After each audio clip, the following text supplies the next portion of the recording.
जय गुरुदेव।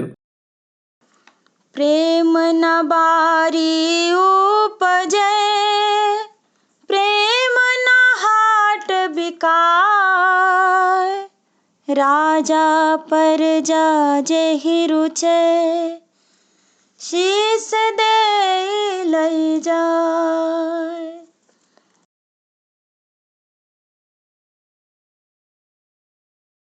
बाबा उमाकांत जी की हो गई पुकार, भैया शाकाहारी बनो। बाबा उमाकांत जी की हो गई पुकार, भैया शाकाहारी बनो। छोड़ो छोड़ो सभी मांसाहार, भैया शाकाहारी बनो। छोड़ो छोड़ो सभी मांसाहार, भैया शाकाहारी बनो। मालिक ने सबको उपजाया, मालिक ने सबको उपजाया। सब में उसका नूर समाया, सब में उसका नूर समाया। फिर क्यों खाते हो उनको मारे, भैया शाकाहारी बनो। फिर क्यों खाते हो उनको मार, भैया शाकाहारी बनो। मन में दया धर्म तुम धारो, मन में दया धर्म तुम धारो। बेगुनाह पशु पक्षी न मारो, बेगुनाह पशु पक्षी न मारो। उन पर करो न अत्याचार, भैया शाकाहारी बनो। उन पर करो न अत्याचार, भैया शाकाहारी बनो। मुर्दा मांस मार कर खाते, मुर्दा मांस मार कर खाते। पेट को अपने कब्र बनाते, पेट को अपने कब्र बनाते। तनिक करो कुछ विचार, भैया शाकाहारी बनो। तनिक करो कुछ विचार, भैया शाकाहारी बनो। मांस खाने से होती बीमारी, मांस खाने से होती बीमारी। झेल रही दुनिया सारी, झेल रही दुनिया सारी। इनका कोई नहीं उपचार, भैया शाकाहारी बनो। इनका कोई नहीं उपचार, भैया शाकाहारी बनो। कुदरत है कुछ करने वाली, कुदरत है कुछ करने वाली। त्राही माम है मचने वाली, त्राही माम है मचने वाली। भारी संख्या में होगा नरसंहार, भैया शाकाहारी बनो। भारी बड़ी संख्या में होगा नरसंहार, भैया शाकाहारी बनो। मानव तन है बड़ा अमोलक, मानव तन है बड़ा अमोलक, विषयों में तू काहे को खोवत, विषयों में तू काहे को खोवत। सतगुरु चरणों से करो अब प्यार, भैया शाकाहारी बनो। सतगुरु चरणों से करो अब प्यार, भैया शाकाहारी बनो। अंडा मांस शराब को छोड़ो, अंडा मांस शराब को छोड़ो। सतगुरु नाम से खुद को जोड़ो, सतगुरु नाम से खुद को जोड़ो। हो जाओगे भव से पार, भैया शाकाहारी बनो। हो जाओगे भव से पार, भैया शाकाहारी बनो। छोड़ो छोड़ो सभी मांसाहार, भैया शाकाहारी बनो। छोड़ो छोड़ो सभी मांसाहार, भैया शाकाहारी बनो। बाबा उमाकांत जी के हो गई पुकार, भैया शाकाहारी बनो। बाबा उमाकांत जी की हो गई पुकार, भैया शाकाहारी बनो। जय गुरुदेव, जय गुरुदेव।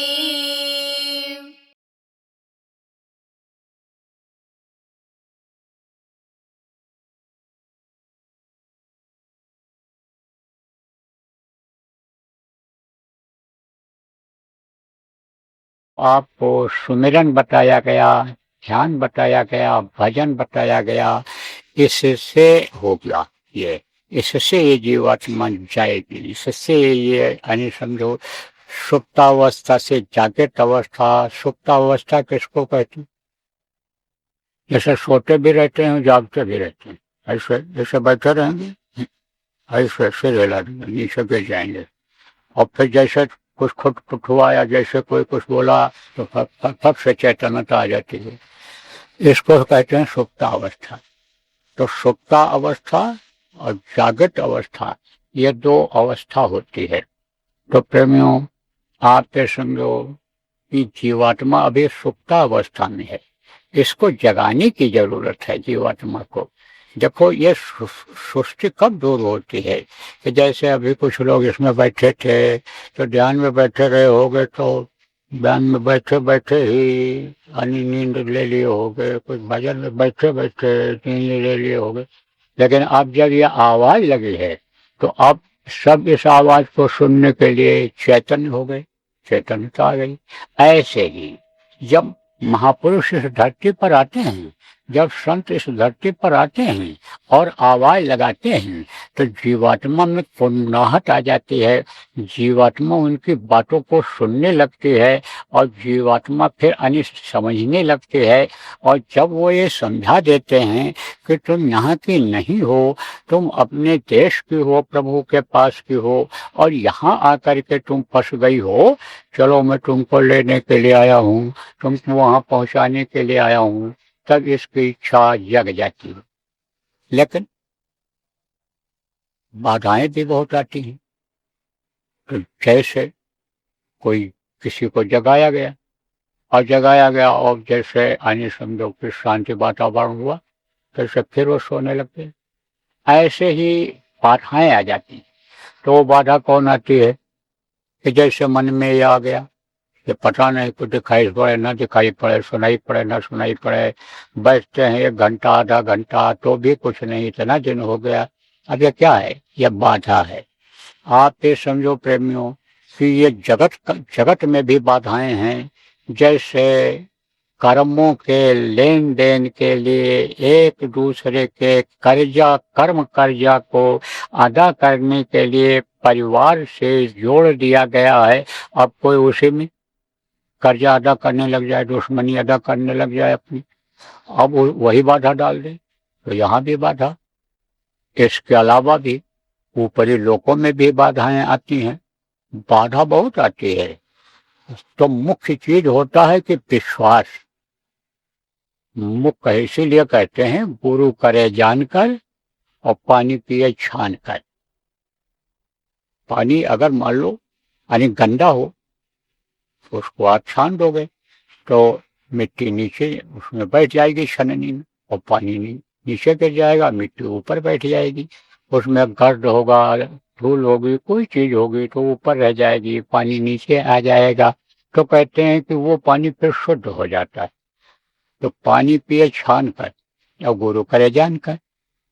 आप फिर समझो एक हड़िया लेते हो, हड़िया किसको कहते हैं? ये घड़ा, उसको ठोकते हो, बजाते हो, क्योंकि बजाने से पता चल जाता है यह टूटा तो नहीं है, इसमें कहीं सुराख तो नहीं है। तो उसको उलट पलट करके देखते हो, बजाते हो। अब आप ये समझो कि गुरु जब करते हो तो गुरु को भी समझने की कोशिश करना चाहिए, गुरु को भी पहचानने की कोशिश करनी चाहिए। गुरु की पहचान धार्मिक ग्रंथों में सब जगह लिखा हुआ है कि गुरु जो सच्चे गुरु होते हैं ऐसे होते हैं, कनफुका ऐसे होते हैं, कंठे वाले ऐसे होते हैं, ये ऐसे सारी चीजें उसमें लिखी हुई हैं। ये धार्मिक किताबें जो हैं ये खाली पढ़ने की नहीं हैं, समझने की हैं। आप ये समझो उसमें सारे लक्षण लिखे हुए हैं, तो उसको देखना चाहिए या जानकारों से पूछना चाहिए। तो जब गुरु को सोच करके समझ करके बना लिया जाए तो उनकी बातों पर विश्वास किया जाए। हम आप विश्वास नहीं करते, हमारा आपका विश्वास डगमगा जाता है। खान पान गलत हो गया, कहीं चाल चलन गलत हो गया, कहीं साथ गलत हो गया, बस गुरु पर से ही विश्वास हट जाता है और ये मन गुरु से ही यानी द्वेष पैदा कर देता है और गुरु में ही ये कमी देखने लग जाता है। बस गुरु से दूर हो जाते हैं, परमात्मा से दूर हो जाते हैं। तो गुरु माथे से उतरे शब्द बिलु न हो, ताको काल घसीटी है, बचा सके नहीं कोई। फिर आप तो समझो कि काल उसको रगड़ता है, फिर नहीं छोड़ता है, फिर उसका मन ही वैसा हो जाता है, उसका पापी मन हो जाता है, उसका मन कामी हो जाता है, क्रोधी हो जाता है, लोभी हो जाता है, लालची हो जाता है, उसका मन जिद्दी हो जाता है। जो दिमाग में आ गया वो निकल नहीं सकता। जो चीज सोच लिया उसने कि यही होना चाहिए, ऐसा ही होना चाहिए, यही करना है, मन वही कराता है, मन वही कराता है। मानता है गुरु को, कोई कहता है तो कि हाँ यह है वो है, सुनता है उनकी, और फिर उसके बाद में विश्वास नहीं करता, विश्वास नहीं होता है, तो यह मन उस तरह का हो जाता है। तो प्रेमियों आप इस बात को समझो कि गुरु की बातों पर विश्वास करना चाहिए और गुरु जिनको बनाया जाए, गुरु जिनको माना जाए, उनकी बात पर विश्वास करना चाहिए, क्योंकि वो जानकार होते हैं। भूत वर्तमान भविष्य के बारे में भी जानकारी होती है और जिन जीवों को अपनाते हैं, जिन जीवों को अपना बना लेते हैं, जिनके अंदर प्रेम की जगह बना देते हैं, अपने अंदर उनके अपने प्रेम से जोड़ लेते हैं, उनके बारे में जानते हैं। अब कुछ चीजें ऐसी होती हैं कि को ऐसा न करो, यह ठीक नहीं है, तो वो तो यही सोचता है कि हमारे सम्मान को नहीं बढ़ाना चाहते हैं, हमको आगे नहीं बढ़ाना चाहते हैं, हमको ऐसा नहीं लाभ दिलाना चाहते हैं, वो इन चीजों को सोच लेता है। लेकिन वही बाधाएं जब आगे चल करके आती हैं तब वो सोचता है ठीक कहा था। आपको सुनाया गया था वो कि कांटा न चुभ गया होता तो नाराज हो गया था गांव का वो सरपंच होता, काट देता गला महात्मा जी का, तो कांटा चुभ गया, बेहोश हो गए, तब तक आप ये समझो उसी के मन में जो आगे बैठा हुआ था सिर काट देने के लिए, उसी के मन में दया पैदा हो गई जब कराह निकली। क्या कहा करते थे, कोई भी घटना घटे, कोई भी बात हो, सब मालिक पर छोड़ दिया करते थे, सब उन्हीं पर छोड़ दिया करते थे, गुरु पर छोड़ दिया करते थे। जाही विधि रखे गुरु वही विधि रहिए। जिस तरह से गुरु रखें, जिस तरह से प्रभु रखें, उसी तरह से रहना है हमको। तो उनके शरणागत होकर के रहना है। जब सब कुछ उनको सौंप दिया, हमारा कुछ नहीं रह गया, तो जाही विधि रखें गुरु वही विधि रहिए। छाड़िए न हिम्मत और बिसारिए न नाम को। हिम्मत मत छाड़ो, हिम्मत हार जाते हो और नाम को भूल जाते हो, नाम का जाप नहीं करते हो, सुमिरन नूर नहीं करते हो, तो गुरु पर से विश्वास हट जाता है। तो जो गुरु कहें करो तुम सोई वही करना चाहिए। तो वो महात्मा जी कहा करते थे, अच्छा हुआ अच्छा हुआ। वही बात सरपंच को खराब लग गई थी, उसने कहा था मार डालेंगे। लड़का नहीं हो रहा था, लड़का हुआ, बोले अच्छा हुआ। फिर सरपंच का लड़का बीमार हुआ, आया महाराज बहुत बीमार हो गया। लड़का बोला अच्छा हुआ। 10 दिन के बाद जब मर गया, फिर गया महाराज लड़का मेरा खत्म हो गया। बोले अच्छा हुआ। अब इसी पर गुस्सा आ गई, अब बोला काट देंगे इनको। गया बैठ गया झाड़ में, जब शौच के लिए जाने लगेंगे शाम को दिशा मैदान के लिए, लेटरिन के लिए, तब काट देंगे। वहीं झाड़ी में बैठ गए। झाड़ी से पहले झाड़ थी जहाँ छुपा बैठा था, उससे पहले कांटा चुभ गया पैर में महात्मा जी के, गिर गए, कराहने लगे। अब वो आया, पानी से मुंह धोया, पंखा किया, कहा महाराज आपको बड़ी तकलीफ हो गई, कांटा चुभ गया। बोले अच्छा हुआ। तब उसका मत्था टनका, कहा सब बात में अच्छा हुआ, सब बात में अच्छा हुआ, सब बात में अच्छा हुआ, यही बोलते हैं। तब पूछा महाराज ये बात हमारे समझ में नहीं आई कि आप हंसी में भी अच्छा हुआ, दुख में भी अच्छा हुआ, सुख में भी अच्छा हुआ, आप के लिए अच्छा हुआ, दूसरों के लिए अच्छा हुआ, अच्छा हुआ ही क्यों कहते हो। तब उन्होंने कहा अरे सरपंच, अरे अगर ये कांटा न चुभता मेरे पैर में तो तू मेरा गर्दन काट देता कि नहीं। बोल, अब तक ये मेरा गर्दन अलग हो गया होता तो अच्छा हुआ कि नहीं हुआ। तो जो वो करता है अच्छा हुआ। कल मैं बोला था कि जो साधना करते हो और साधना में कोई दिक्कत आती है, साधना में कोई दिखाई सुनाई पड़ने वाली बात है और उसमें दिक्कत आती है, तो चिट्ठियां लिखो।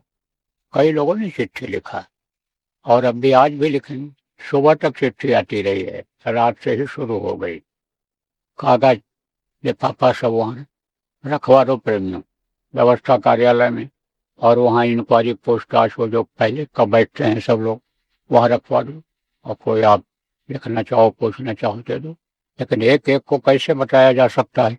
कुछ बातें ऐसी हैं जो आज बताई जाएंगी, उसी से आपका शंका का समाधान होगा, और कुछ बातें आप ये समझो जो रह जाएंगी बाद में बता दिया जाएगा। अगर बराबर सत्संग सुनते रहोगे और जरूरत पड़ेगी तो आपको बुला भी लेंगे, आपसे बैठ करके भी बात कर लेंगे। तो कल से चिट्ठियां आनी शुरू होगी। तो एक प्रेमी ने लिखा कि बहुत बढ़िया मन लगता था, 5 मिनट में लीन हो जाता था, लेकिन मन कहाँ लग गया, पासपोर्ट में। अब कहते हैं पासपोर्ट बनवाने में ही मन लगा हुआ है, बनेगा नहीं बनेगा, रिन्यू होगा नहीं होगा, उसी में मन लगा हुआ है। तो अब जब उधर मन लगाओगे तो एक साथ दो हुए न भुआलू, हाँ सब फेठा फुलाई कर लो, एक साथ हनी मुंह भी फुला लो और हंसो भी। ये दोनों काम एक साथ कैसे हो सकता है। तो दुनिया को भी साथ में रखो, दुनिया को भी याद करो, प्रभु को भी याद करो, ये काम कैसे हो सकता है। मन ही याद करता है, मन ही याद कराता है। मन जब इधर की चीजों में लगा हुआ रहेगा तब आप ये समझो कि उसको मन कैसे याद करा पाएगा, आपको कैसे याद करेगा उस प्रभु को। इसलिए सब कुछ मौज पर छोड़ देना चाहिए, गुरु पर छोड़ देना चाहिए, ये विश्वास कर लेना चाहिए कि हमारे हित का होगा, हमारे फायदे का होगा, तो पासपोर्ट हमारा रिन्यू होगा, पासपोर्ट हमारा बनेगा। पासपोर्ट में ही क्यों मन लगाए हुए हो? मौज पर क्यों नहीं छोड़ देते हो? क्यों नहीं बोल जाते हो? हर किसी का पासपोर्ट थोड़ो है। देखो, ये नाम नहीं ले रहा हूँ, लेकिन आप इस बात को समझो। ये न सोचो कि हमारे लिए कड़ी बात बता रहे हैं, ये तो सबके लिए बता रहा हूँ कि उसी में मन मत लगाए रहो। मौज यानी समझो समझो कि हमारे लिए अगर होगा तो अच्छा होगा, नहीं तो हमारा पैसा भी जाएगा, हम पहुंच भी नहीं पाएंगे, तो बचत हो जाएगी आपकी, नहीं हो जाएगी। और अगर मौज होगी, समय आएगा तो हर काम समय से होता है, हो जाएगा। और भी चिट्ठियां लोगों की आई। देखो प्रेमियों, रुकावट आती है, बाधाएं आती हैं, उसका भी कारण है। कारण यह है कि हम लोग अनवरत, अनवरत किसको कहते हैं? लगातार समय नहीं देते हैं। किसमें नहीं समय देते हैं? भजन में, ध्यान में, सुमिरन में समय नहीं देते हैं। उसका कारण क्या है? कारण ये है कि आवश्यकताएं, जरूरतें ये ज्यादा बढ़ा लेते हैं।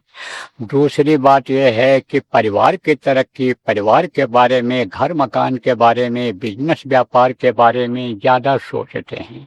वहां भी इस चीज को भूल जाते हैं कि जो प्रारब्ध में होगा वो जरूर मिलेगा। और गुरु पर विश्वास जब हो जाता है कि ये समर्थ हैं, ये सब कुछ हमको देंगे, जो जरूरत नहीं भी है, जरूरत पड़ेगी उसको भी देंगे, जो प्रारब्ध में, भाग्य में नहीं है उसको भी देंगे, तब तो जीव निश्चिंत हो पाता है। और नहीं तो मन उधर ही लगा रहता है। तो बस उधर जब लग गया, मन का क्या है कि जिधर भी लग गया बस उधर ही लगा रहता है। एक चीज अगर सोचने लगा तो नींद नहीं आएगी, वही सोचता रहे। और उसमें कितना सोचे? अरे वही चीज तो सोचनी, हमको ऐसा करना है, लेकिन वही बार बार सोचता रहता है ये मन, उसी चीज को बार बार सोचता रहता है। तो मन की ये आदत है। मन का काम है चलते फिरते रहना। मन चलता रहता है, लेकिन मन चूंकि शरीर में है, शरीर के अंदर में है। अब इससे जब अलग होगा, शरीर से जब अलग होगा, तब तो इससे कुछ नहीं कर पाएगा। या आपको गुरु के वचन याद होंगे कि जब भजन पर बैठो, ध्यान पर बैठो, तब भूल जाओ। किसको भूल जाओ? अपने शरीर को भी भूल जाओ, सारी चीजों को भूल जाओ, दुनिया को भूल जाओ, परिवार और संपत्ति, सारी चीजों को भूल जाओ। केवल जो समय निकालो भजन ध्यान के लिए, सुमिरन के लिए, जिस काम के लिए, वही याद रखो, उसी में लगो। तो जब सब भूल जाओगे, उसी में जब लगोगे, तो मन ये कहाँ जाएगा? भागेगा। लेकिन शरीर जब कोई काम नहीं करेगा, मन के हिसाब से नहीं करेगा, न खाएगा, न जाएगा, न बोलेगा, न सुनेगा, शरीर एक जगह पर रहेगा, तो मन ये थक जाएगा। तब जिस काम के लिए आप बैठे हो, उस काम में यह मन लग जाएगा। और मन लग जाएगा तब समय जब दे दोगे उस समय पर, और बराबर जब बैठते रहोगे, तब तरक्की हो जाएगी। तरक्की क्यों नहीं होती है? तरक्की इसीलिए नहीं होती है कि समय नहीं देते हो, उतने में संतोष कर लेते हो, या अभाव आ जाता है कि हमको अब आगे तरक्की नहीं होगी। यह भी चिट्ठी आई कि पहले हमको मिलोनी आवाज सुनाई पड़ती थी, अब हम उससे आगे नहीं बढ़ पा रहे हैं। तो अभी आगे कैसे बढ़ोगे आप? अभ्यास करोगे तब बढ़ोगे, छांटना पड़ेगा उसको, छांटोगे तब आपको सुनाई पड़ेगा। उसमें भी तरह तरह की बाधाएं आ जाती हैं। जैसे यहाँ बाधा घर में आ जाती है, जैसे कोई बोल ही दिया, बर्तन ही गिर गया खट से, या कोई कुछ और भी बाधा डाल दिया जब बैठे हो। रात को बैठो सब सोते रहे, तो रात को तो उठ नहीं पाते हो। आराम से बैठो, सोकर उठेंगे तब माला जपेंगे, तब ध्यान करेंगे। तो जैसे यहाँ कोई खटपट बोल दिया और खटपट हुआ, तैसे यहाँ समझो बाधा ये पड़ गई। और ऊपर भी बाधाएं वो आ जाती हैं। ऊपर कैसी बाधा आती है यह भी आपको बता दें। देखो प्रेमियों, कुछ ऐसी शक्तियां होती हैं अदृश्य, कल बताया था आपको, जिनको देखा नहीं जा सकता है। वो दो तरह की शक्तियां होती हैं, एक अच्छी होती है, एक खराब होती हैं। तो वो समझो आपकी खराब शक्तियां तो बाधा डालती हैं, शुरू में तो वही बाधा डालती हैं, और आगे बढ़ जाओ तो वो जो अच्छी अदृश्य शक्तियां हैं जिनको देवी देवता कहते हैं, वहां पे समझो वो भी बाधा डालती हैं। लेकिन शुरुआत में ही बाधा आ जाती है, ज्यादातर लोगों को शुरुआत में बाधा आ जाती है कि जैसे ध्यान लगा था तब तक मालूम पड़ा खटपट खटपट आगे से कोई जा रहा है, तब तक जैसे मालूम पड़ा कि कोई ऐसे हमारी तरफ आ रहा है, तो वो क्या है, वो जो है ये बाधाएं हैं। तो बाधाओं का भी उपाय आपको कल बताया था, उदाहरण देकर समझाया था, अपना अनुभव आपको बताया था। अब आप ये समझो कि और भी बाधाएं आती हैं। वो बाधाएं क्या आती हैं, वो जो रोकने वाली बाधाएं हैं कि ये आगे न बढ़ने पावे, ये जीवात्मा ऊपर न जाने पावे, तरह तरह का वेश बना करके आ जाती, तरह तरह का आदेश दे देती हैं। तो उस समय क्या करना चाहिए, जैसे कहा ना, सहजो कार्य जगत के गुरु बिन पूरे ना, और गुरु को राखो मस्तक पर जो सदा रहे सहाय। आप ये समझो गुरु को, अगर देखो गुरु के बगैर कोई भी काम जगत का पूरा नहीं होता, संसार का, दुनिया का, गृहस्थी का। गुरु को बुलाना पड़ता है, गुरु से कराना पड़ता है। अब उनको भी लोग गुरु की तरह से ही मानते हैं, जो पुरोहित होते हैं। जन्म लेते उनकी जरूरत, मुंडन में उनकी जरूरत, शादी ब्याह में उनकी जरूरत। आप ये समझो संस्कार के समय भी, अंतिम संस्कार के भी समय कहते हैं भाई पंडित नहीं आए, बुला लो, पंडित जी को बुलाओ, पुरोहित जी को बुलाओ, संस्कार कराओ। उस समय भी जरूरत, वो भी गुरु की तरह ही माने जाते हैं। सब मानता है, पूरा परिवार मानता है उनको, उनके लिए कोई रोक टोक नहीं। नई बहू आई है उसके बीच में बैठ जाए, बच्चा पैदा हुआ है, छोटी बच्ची है, बच्चा है, वहां भी बैठ जाए, दरवाजे पर भी बैठ जाए, उनके लिए कोई रोक टोक है? कुछ नहीं। तो यहाँ भी जरूरत है, आप ये समझो, और वहां भी जरूरत है। किसकी जरूरत है? गुरु की जरूरत है। तो गुरु बताया आपको, हान मांस के शरीर में तो रहते हैं यहाँ, उसी से उनकी पहचान होती है इन आंखों से। लेकिन अंतर में भी जो समर्थ गुरु होते हैं, जिस रूप में हम उनको गुरु बनाते हैं उसी रूप में मिलते हैं। लेकिन याद जब करें तब, कोटि कोटि मुनि यतन कराई, और अंत नाम मुख आवत नहीं।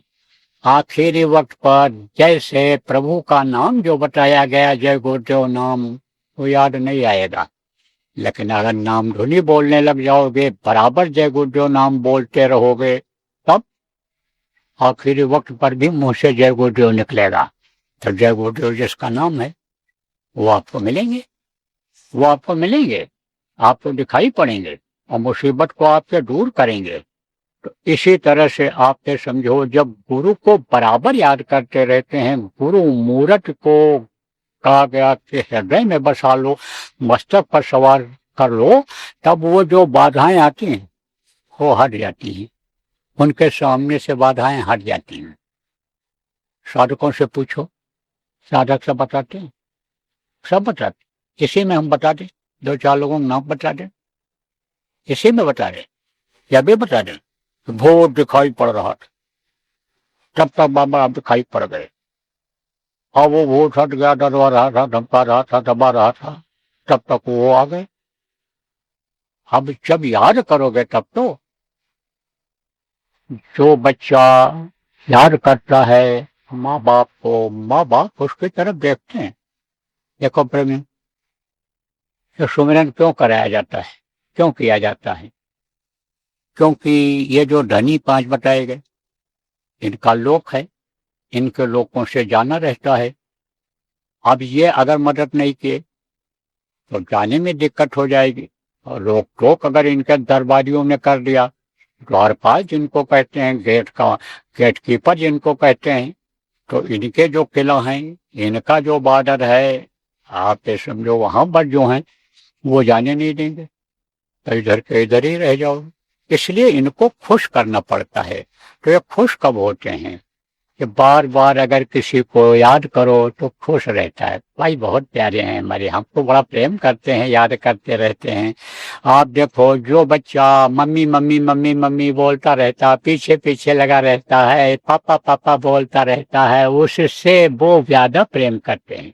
2 बच्चे हों 3 बच्चे हों, लेकिन उससे वो ज्यादा प्रेम करते हैं। इसलिए बराबर याद करते रहना चाहिए, तो इसीलिए सुमिरन कराया जाता है।